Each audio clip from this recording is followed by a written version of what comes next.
Okay, Jordan, this video is going to, we'll talk about a little bit about metrics, but more about mechanics in your swing, so that you can get a sense of what we're talking about and see what it is we're talking about, so that we can start to get your body to feel what it is we're talking about. So we'll go through a few things, starting with your head.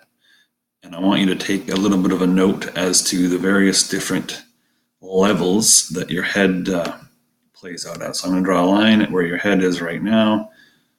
Now we're going to scroll through. So that's sort of pre-swing, preload. Everything's good. Now we're going to get loaded. And that's your load right there. Head's here. Now we're going to go through swing to contact. We go up again.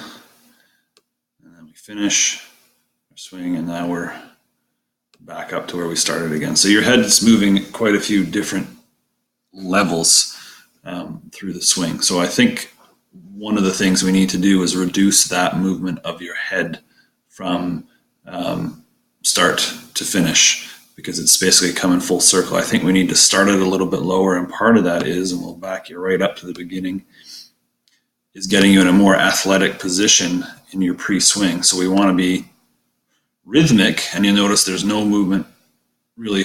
You're tapping your fingers a little bit, but that's about it.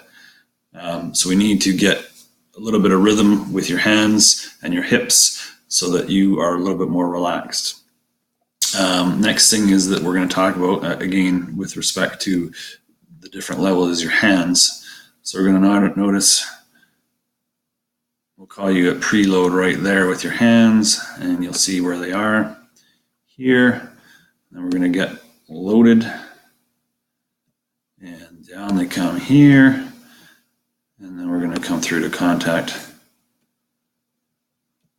and here they are here. So this path here is not too bad, because your bat path, if we back it up here, is not bad from that perspective. Okay, but from here to here, so we've talked about this already since this video has been done, but I'd like to see us start so that your hands aren't way up high. We're going to relax your elbows a little bit, so that we can get your elbows more sort of like this, and bring your hands down a bit. And then that'll relax your elbows a little bit, get your hands down a bit, so that the path of your hands doesn't change so drastically from pre-swing to load to swing. And that'll help to get your numbers a little bit more consistent. Next thing that we're going to talk about is when you get from load through to the start of your swing. So I'm going to move you forward a little bit. We'll get you to load. So one thing I'd like you to notice from this point, so we'll go back up here, preload to load, and there's actually a negative rotation on your part with your hips and your shoulders. When you look at your metrics, you notice that your time to contact is what I'll call slow, and your rotational score is quite low. And part of the reason for that is this negative rotation that you're doing with your upper body at this point. When you load, your upper body,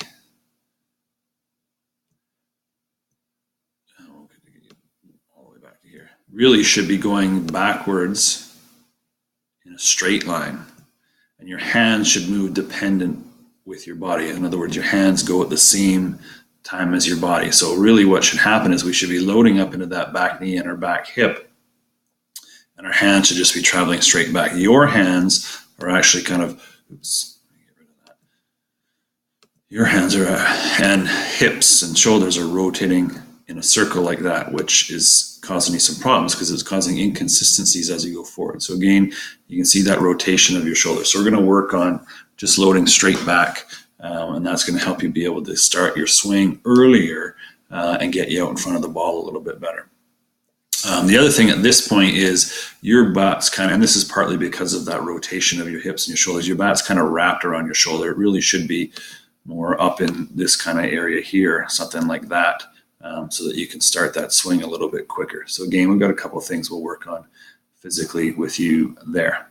So clear that out of there. Now we're at loaded position. I'm going to draw a line basically straight from your head down to your to your back leg. So you see the other thing that happens at your load is you're loading your weight outside of your back toe.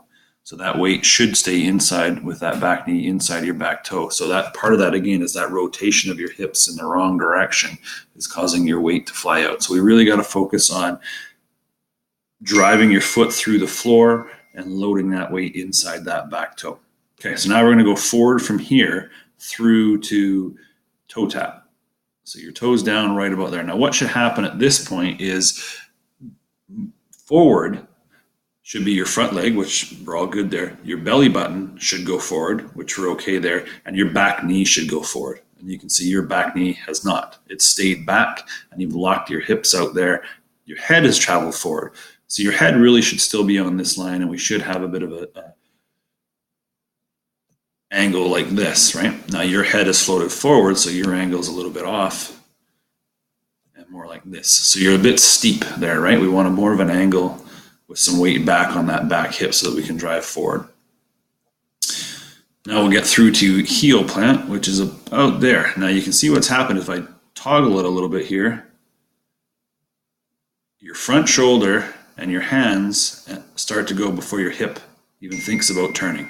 That's the wrong order. We need the hips to go first, then your elbow comes, then your hands come, and that head really should stay in that position there. So I'm just going to draw a little line through your head, and we'll just take a look and see what happens with your head as we progress forward and get to contact.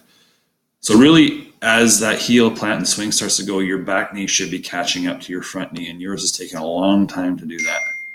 And your head continues to travel forward. And it kind of stops about there, and then you end up shooting back. Right? So we need to get that head staying along that line from here. So we got to work on keeping it in that position there and then bringing your hips forward sooner. And then the hands from contact here. You're actually at contact, not in a bad position. I don't mind your back foot coming off the ground there because that tells me you're getting good hip rotation. The problem is your hips are starting to rotate way too late and they're having to go way too far because of that negative rotation you have on that load. So we'll have to work on that and fix that. And then the next thing is, and I'll clear that line out of there, is your extension, which is pretty much non-existent. So from there, not bad. And then you close it right off. And really what should happen here is I'll draw a line at your bicep. As we go forward through the rest of the swing, your bicep should really stay on that line. And you notice what happens with you because you collapse and snap your wrists over, your biceps moving down, right? So we need to get fully extended. And that drill we worked on last week where we let go of the ball or bat at contact with your top hand and work on that extension through, I think is going to help because you certainly seem to recognize that as an issue. So